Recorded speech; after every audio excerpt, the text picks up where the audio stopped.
नमस्कार, आपल्या सर्वांचं महाराष्ट्र समाचारमध्ये सहर्ष स्वागत। मुंबईत भोईवाडा येथील राष्ट्रीय मीन मजदूर संघाच्या मुख्यालयाबाहेर आतमध्ये जर तुम्ही पाहिलं तर भव्य बुद्धिबळ स्पर्धा सुरू आहे।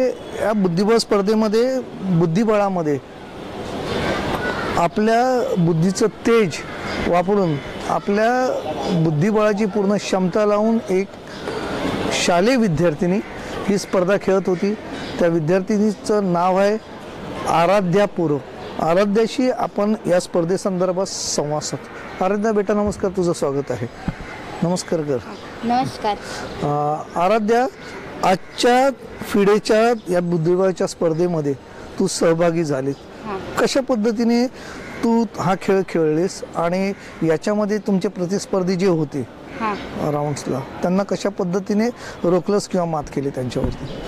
त्यांच्यासोबत टफ खेळली आणि त्यांची अटॅक केला किंग साईडवर आणि त्यांचा चेकमेट केला। मी मगासपासून पाहतोय तू ज्या ज्या वेळेला स्पर्धेला उतरतेस तिकडे 15 मिनिटं तुला वेळ दिलेला असतो, तू 10 मिनिटं आधीच खेळ संपवून येतेस। नेमकं का एवढ्या स्पीडमध्ये काय खेळतेस? मला रॅपिड खेळायची आता सवय झाली आहे म्हणून मी जाम स्पीडनी खेळते। याच्या आधी तू कोणकोणत्या स्पर्धेमध्ये सहभागी घेतलेस आणि कोणते पुरस्कार तुला प्राप्त झालेले?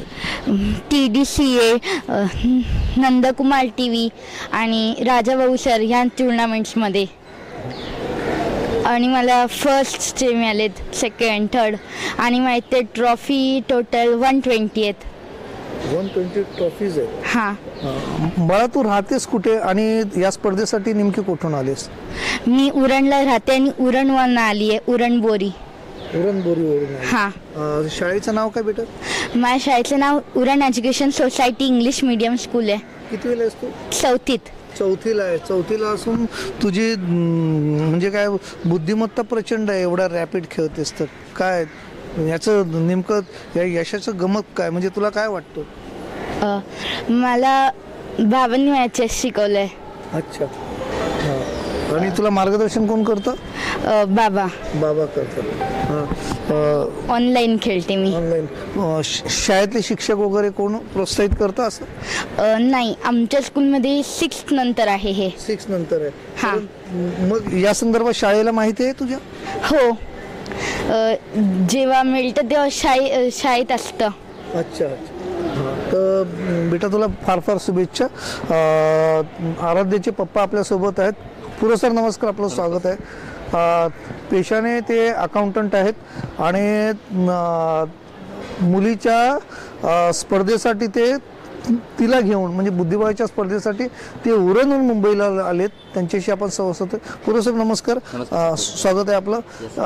मुलीसाठी एवढ्या लांब आलात, नेमकं काय अचीव करायचं आहे? सर, तिला बुद्धिबळाची तिला लहानपणापासूनच आवड आहे आणि तिची आवड जोपासायची आम्हाला। त्यासाठी आम्ही प्रत्येक रविवारी, म्हणजे आजच नाही, प्रत्येक रविवारी तिला वेगवेगळ्या ठिकाणी जिथेही टुर्नामेंट असतात, ठाणा असू दे किंवा मुंबईतला कुठलाही एरिया असू दे, सगळ्याकडे तिला आम्ही घेऊन जातो। इवन अलिबाग, महाड तिथपर्यंत तिला घेऊन जातो। आणि त्याच्यासाठी आम्हाला मॉर्निंगला सकाळी 5ला उठते ती आणि 6 वाजता आम्हाला पहिली ट्रेन पकडायला लागते उरणवरून, आणि त्यानंतरच इथे येणं शक्य होते, कारण की इथलं रिपोर्टिंग टाईम साधारण 8:30 ते 9 असतं। त्याच्या आधी आम्हाला पोचावं लागते सर।